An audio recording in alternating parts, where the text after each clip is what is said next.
What's good, everybody? Timeless Traveler here, and welcome back to another episode of TimeCraft. Now, we just finished up getting the basics of this base down. The cool thing about this base is that it's going to age with us as the season progresses. Now, here and there, sometimes I will, I don't have my axe on me right now, but sometimes I'll just kind of, unoxidize it and polish it back up again.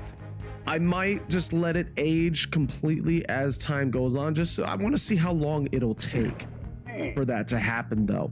But we got the nice, lovely deep slate copper base set up. We finally got our proper nether portal all taken care of. It's tucked away behind the copper, so we don't see as much of the obsidian. That's important. I also got most of my items transferred from our, day one dirt hut all the way over to here. Now take a look at this. I have been hunting for so much deep slate, and because I've been clearing out all of the land above ground, we actually have a lot of wood, enough to get things going for a decent sized storage.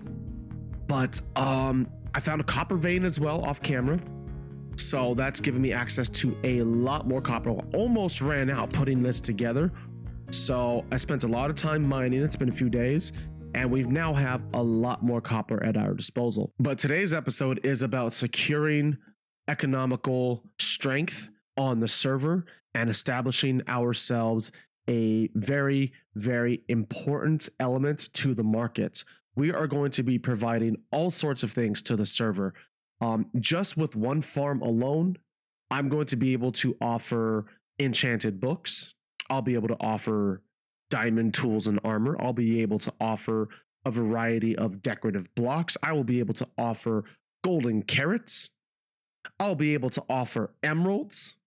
I think you know where I'm going with this one, everybody. We are going to be putting together the iron village. Oh, I also forgot we're also going to be able to provide iron for the rest of the server. So of course, we're going to be putting together my classic iron village, the combination of the trading hall with the iron farm. We have to do things a little differently today in the farm, simply because the spawning mechanics for the iron golems have in fact changed. We got to put this, I got to put some of this stuff away real quick. In addition to putting together the iron farm, we also have to fuel the iron village, and we have to be able to unlock all of our trades.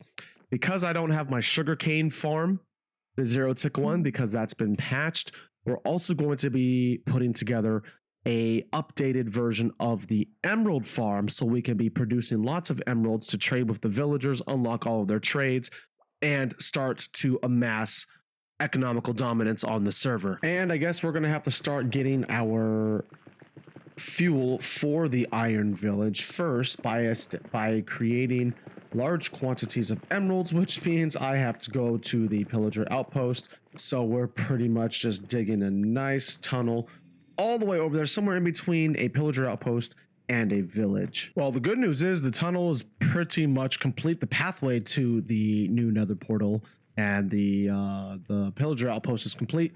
Bad news is, if you take a look at my levels and notice my armor, I did actually die. We actually went the wrong way. I took the coordinates and instead of dividing them by 8, I divided them by 4. So I actually went double the distance that way.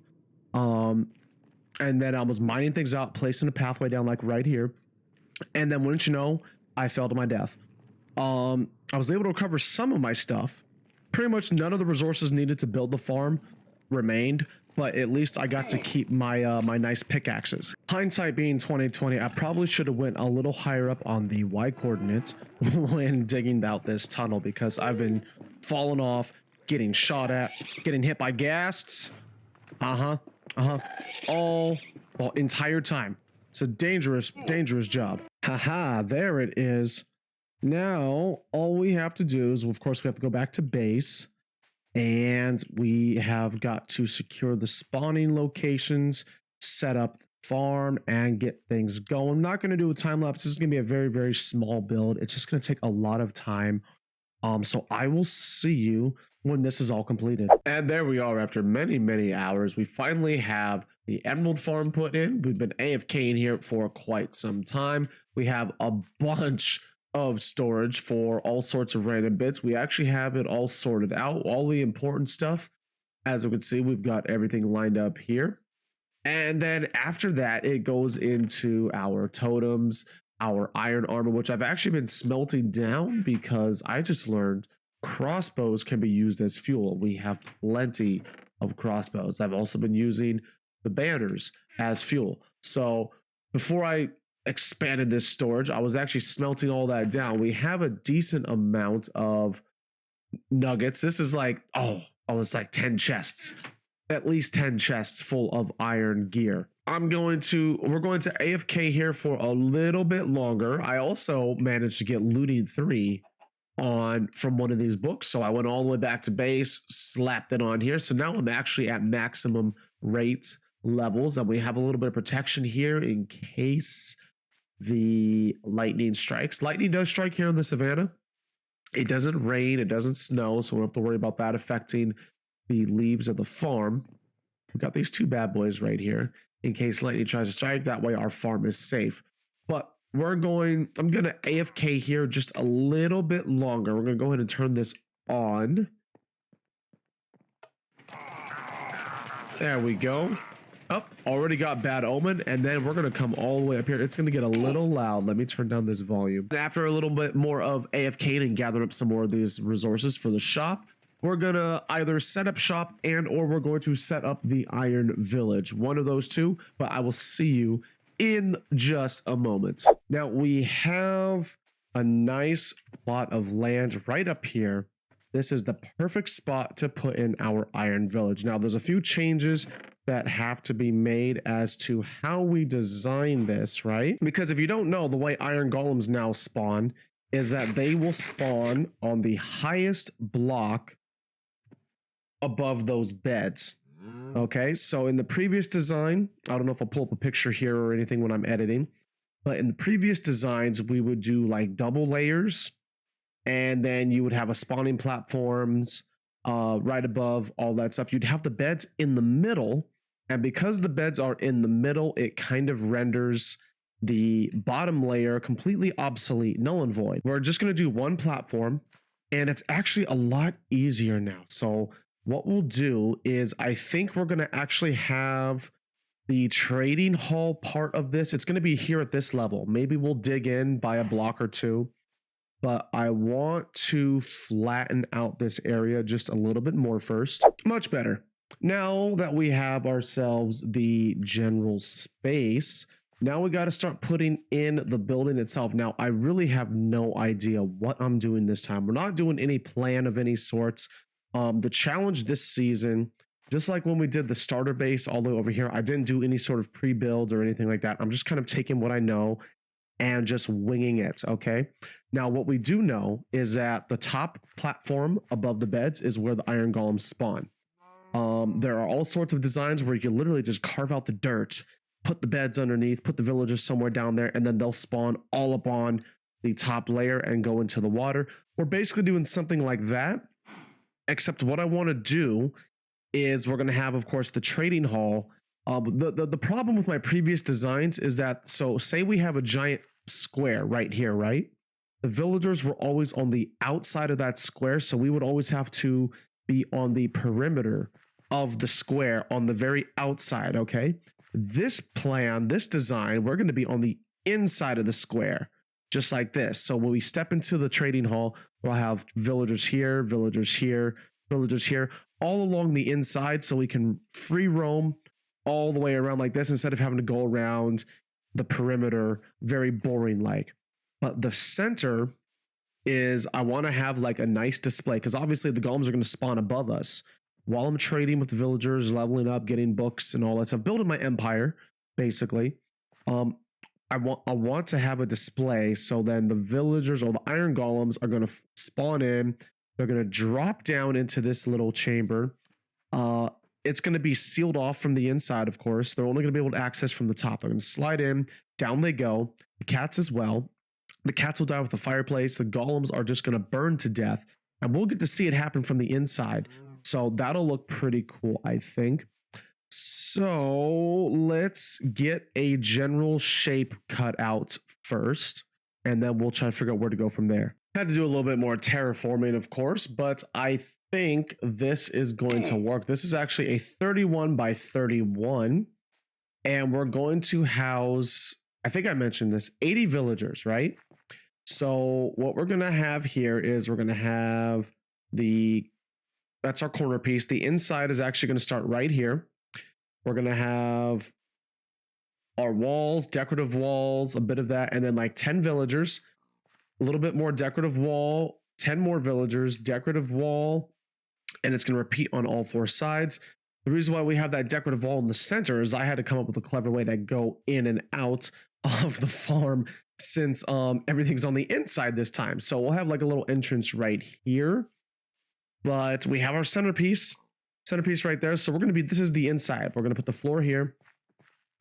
Golems are going to fall down into this chamber. They're going to die, and it's going to be really cool. We're going to watch it, and then we're going to gather up all of our resources, our iron, our bone meal, and our string that way. So no time lapse right now, because like I said, I'm completely freestyling. I'm not entirely sure how I'm going to put this together. So it's going to take me a while, but you will see the final result of the Iron Village. And take a look at that, everybody. We have the Iron Village in building. It is completely done. We still have to load it up. Oh, well, we probably have to decorate the outside a bit. I'm still not sure what to do there. But take a look at this. We got the nice fence gate there so we can get in. Nothing can get, no other mobs can get in. Other mobs aren't going to be able to come out because, well, they're all going to be trapped behind here. We have it set up perfectly. Each of these sections is going to hold 10 villagers. 10, 10, 10, 10, 10, 10. We got 80 in total, right? And then, of course, we're going to have our librarians. We're going to have some farmers. We're going to have the blacksmith, toolsmith, weaponsmith, so we can get all of our diamond gears. The stonemasons for our dripstone and other building blocks. Our clerics, of course, so we can get access to the ender pearls and redstone and glowstone so we can make redstone lamps and, of course, go to the end with some ender pearls and make bottles of enchanting and all that. The main attraction, this is the best part of this, because we flipped the inside, this farm on the other side. Like I said earlier, we're having all the villagers on the inside of the square instead of the outside.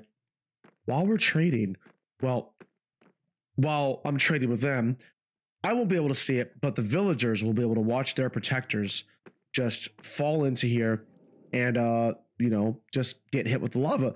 Now, underneath, this is about head height. So then shoulder height is a bunch of signs to hold the lava. Foot height has some water that will take the cats and move them into a fireplace, which is placed on top of a hopper. So we're still able to farm the cats as well. So don't worry if they fall through here. We've got a little backup plan right underneath. And then nothing fancy really once we get in here. This is just where we collect our stuff and break it down into from iron ingots to iron blocks. We have ourselves, of course, the classic item sorter. It's all programmed. It's all ready to go. All we need are the villagers and the golems to start spawning, and we will start collecting our profits. So now that we have the emeralds, and now that we have the farm, all we need to do now is start farming the villagers. We only have 2 tucked away inside that igloo over there, yeah? All right, we got our portals all configured. Everything on the other side is perfectly fine. We just have to get these 2. This is deep down inside the basement of the igloo that I found. Remember in your episode 1 or 2, we had a baby villager and we had the zombie villager. Well, I've been keeping them here, just waiting for the right time to let them out. And it is now the right time. We are now going to make them serve a purpose much greater than themselves. And last one's in. Here we go. Good. Let's go to the other side. And now we have to nudge them over nice and slow. Hang on. We have technology. Wait a minute. I'm smarter than this. We'll get one here. Good. And then in you go, sir. In you go. Good. That's one. And got the second one here. Let's give them a little push. Push, push, push. There we go. Got the second one in. Let's go back to the Iron Village. Okay, so all I have to do is get them linked up to the workstation. Anything? Okay, well, after doing a little bit of science, and I actually had to make a copy in Creative, I figured out that for some reason the beds don't link to the villagers if they're above them. Only if they're beside them and or below them. So I placed it below them. and I actually tested out the farm. I basically completed the farm in creative and had the beds underneath here, the villages over here, yada yada yada, placed some workstations, and we did have iron golems spawning. So what we're gonna do, I think I mentioned this earlier, is we have our emeralds. Okay, lovely emeralds. We're gonna convert these into a couple farmers, and we'll let them run around freely when it's time to breed them up. But basically, what we are trying to accomplish here is I need farmers that sell that bread. Not only that, oh yeah, I have hero of the village. Nice. Let's see, golden carrots. Yes. Okay, so this one we'll want to keep. Golden carrot for 1 because of the emerald farm. I keep getting hero of the village, so I'm going to be getting some very good deals. Let's get that bread. Here we go. And now we're going to go ahead and just throw the bread at them. And there's the bread. Good. They're going to start throwing it back and forth. Now we have 80 beds under here. So they're going to keep reproducing until we have 80 villagers. Now, if there's any nitwits, then of course they're going to have to disappear from the server, of course. And it's already started, everybody. We're going to have ourselves an army of farmers. I think we're off to a very great start so far, everyone. We've got ourselves the villagers. They are steadily at work at trying to reproduce and build up this iron village, but we're going to wrap it up here, everybody. This is going to take a very long time. The next steps are going to be off camera. Basically, what I have to do is fill this up, 80 villagers, cull all of the nitwits, and then once we have our farmers and we have all the bread, we keep reproducing them, then we can start adding in all the other workstations. Once we have 10 villagers, we'll have the iron, so we can use the iron to create the blast furnaces, so we can create our, toolsmiths and blacksmiths. So there's a lot of steps that have to happen, all from these 2 villages. A lot's counting on these 2, but I think they'll get the job done. After all that, we'll have our librarians, and then we'll start getting our enchanted books, and then from there, the true empire can begin. But like I said, we're going to wrap it up here, everybody. Thank you all again so much for watching. I am Timeless Traveler, and this was TimeCraft. Hope you're enjoying everything so far. I know this Iron Village was interesting for me to put together. It's I tried to go. I was talking to Joker about this earlier today, and I told him, I was like, hey, I'm trying to do, I did aesthetic first, and then I focused on functionality of the farm. And I think it definitely paid off keeping that in mind. We still got some things to do on the outside. I want to decorate with some iron bars, but I don't have any iron. So we'll have to wait until this iron farm really starts to crank out the iron. So once again, everybody, thank you all again so much for watching. You all take care, have an amazing day, and I will see you in the next episode.